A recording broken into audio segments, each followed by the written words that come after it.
Bismillahirrahmanirrahim. Assalamualaikum warahmatullahi wabarakatuh. Halo semuanya, perkenalkan nama saya Noviani Rahmat dengan NIM 11920606068. Pada video kali ini saya akan mencoba menjelaskan tentang lipid untuk memenuhi tugas mata kuliah biokimia. Sebelumnya saya akan menjelaskan sedikit apa itu lipid. Lipid merupakan biomolekul yang sangat penting dalam kebutuhan makanan kita. Salah satu bentuk lipid adalah trigliserol dan lipoprotein. Trigliserol adalah sumber cadangan kalori yang memiliki energi tinggi. Jika dibandingkan metabolisme karbohidrat, protein akan menghasilkan energi sekitar 4-5 kalori per gram. Sedangkan trigliserol bisa menghasilkan 9 kalori per gram. Klasifikasi lemak atau lipid yang pertama ada trigliserida. Trigliserida merupakan jenis lemak yang dapat ditemukan dalam darah dan merupakan hasil uraian tubuh pada makanan yang mengandung lemak dan kolesterol yang telah dikonsumsi dan masuk ke dalam tubuh serta juga dibentuk di hati. 98-99% lemak terdiri dari trigliserida, 3 asam lemak ditambah gliserol. Bila 1 asam monogliserida, 2 asam digliserida, fungsi utama sumber energi. Yang kedua yaitu kolesterol, yang itu jenis lemak yang paling dikenal. Komponen membran strukturalnya sel dan otak maupun saraf. Dalam hati, kolesterol disintesa dan disimpan. Pembentukan asam empedu, asam fosfat, hormon adrenal, korteks, estrogen, androgen, dan progesteron perlu kolesterol. Kolesterol tinggi dalam darah membentuk endapan pada dinding pembuluh darah, penyempitan atau aterosklerosis, sumber daging sapi, unggas, ikan, dan produk susu. Agar larut dalam peredaran darah, lemak harus diikat dalam protein yang larut dalam air. Ikatan lemak kolesterol, digliserida, dan fosfolipid dan protein lipoprotein. Jenis lipoprotein yang ketiga ada lipid plasma. Lipid plasma yang utama yaitu kolesterol, trigliserida, fosfolipid, dan asam lemak bebas tidak larut dalam cairan plasma. Sementara untuk bisa didistribusi ke keseluruhan tubuh, lipid plasma harus dapat larut. Oleh karena itu, susunan molekul lipid tersebut perlu dimodifikasi, yaitu dikemas bersama protein yang dikenal dengan lipoprotein. Jadi, dapat dikatakan bahwa lipoprotein merupakan pembawa atau karir lemak. Meningkatkan kadar lipid plasma dalam plasma akan menyebabkan terjadinya sumbatan dan plak di pembuluh darah, sehingga mengakibatkan timbulnya penyakit seperti peningkatan kadar trigliserida dalam darah yang disebut dengan hipertrigliseridanemia. Yang keempat ada asam lemak. Asam lemak ini dalam tubuh umumnya ditemukan dalam bentuk ester, baik dalam lemak maupun minyak. Asam lemak terdapat dalam lemak merupakan asam lemak dengan jumlah atom yang genap, dinamakan rantai karbon. Terdapat berupa rantai jenuh, tidak mengandung ikatan ganda, ataupun tidak jenuh mengandung satu atau lebih ikatan ganda. Rantai asam lemak ini memiliki dua contoh, ada asam lemak jenuh dan asam lemak tidak jenuh. Yang kesatu ada asam lemak jenuh, yaitu lemak dan minyak. Asam lemak jenuh ini dapat dipandang sebagai turunan dari asam asetat, yaitu CH3COOH, di mana secara bertahap gugus CH2 ditambah antara gugus terminal CH3 dan gugus fungsi COOH. Asam lemak dengan deret atom karbon yang sangat panjang. Asam lemak tingkat tinggi ditemukan terutama pada lilin. Dari beberapa tanaman dan hewan juga telah diisolasi asam lemak dan rantai bersabar. Yang kedua ada asam lemak tak jenuh. Asam lemak tak jenuh dibagi menjadi tiga bagian.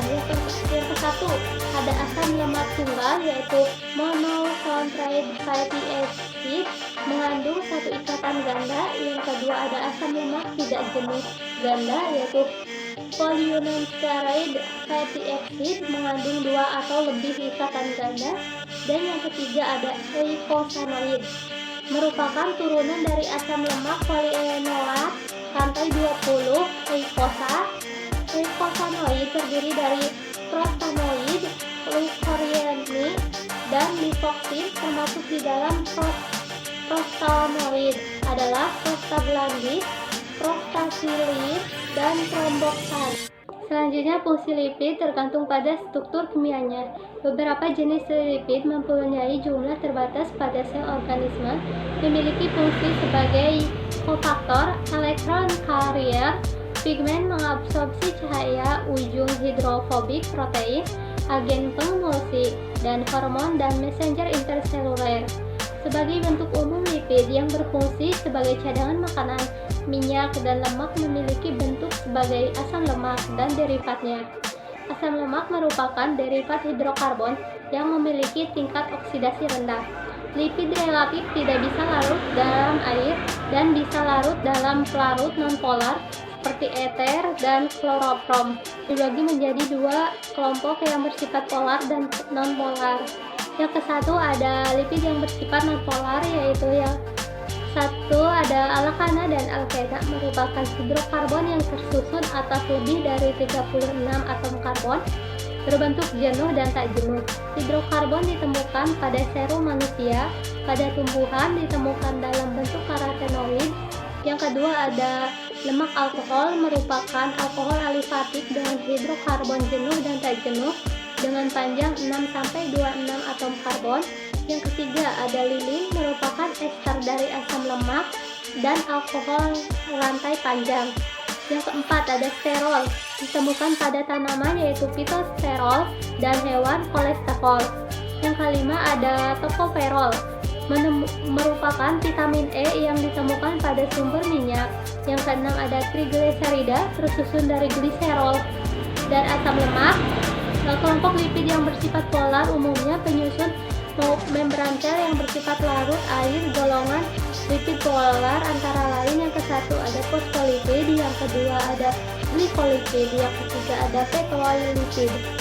Apa fungsi lemak? Yang ke satu sebagai sumber energi 9 kalori, yang kedua bahan baku hormon, yang ketiga insulin perubah suhu, yang keempat sumber asam lemak esensial linoleat dan linolenat, yang kelima ada pelarut vitamin A, D, E, K dan membantu transportasi dan absorpsi, yang keenam membantu sekresi asam lambung dan pengosongan lambung, yang ketujuh melindungi kulit kering dan menjadi berisi, yang kedelapan ada melindungi organ jantung, hati, ginjal dan dari benturan, yang kesembilan terdapat rasa gurih memberikan kualitas renyah pada makanan yang digoreng, memberikan kandungan kalium tinggi dan memberikan sifat empuk pada kue yang dibakar.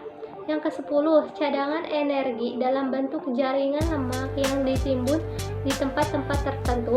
Yang ke-11 ada jaringan di bawah kulit melindungi tubuh dari hawa dingin, sedangkan pada wanita memberikan kontur khas feminim seperti jaringan lemak di daerah gluteal dan di daerah bahu dan dada. Yang ke-12 ada dalam saluran pencernaan, lemak dan minyak akan lebih lama berada di lambung dibandingkan dengan karbohidrat dan protein.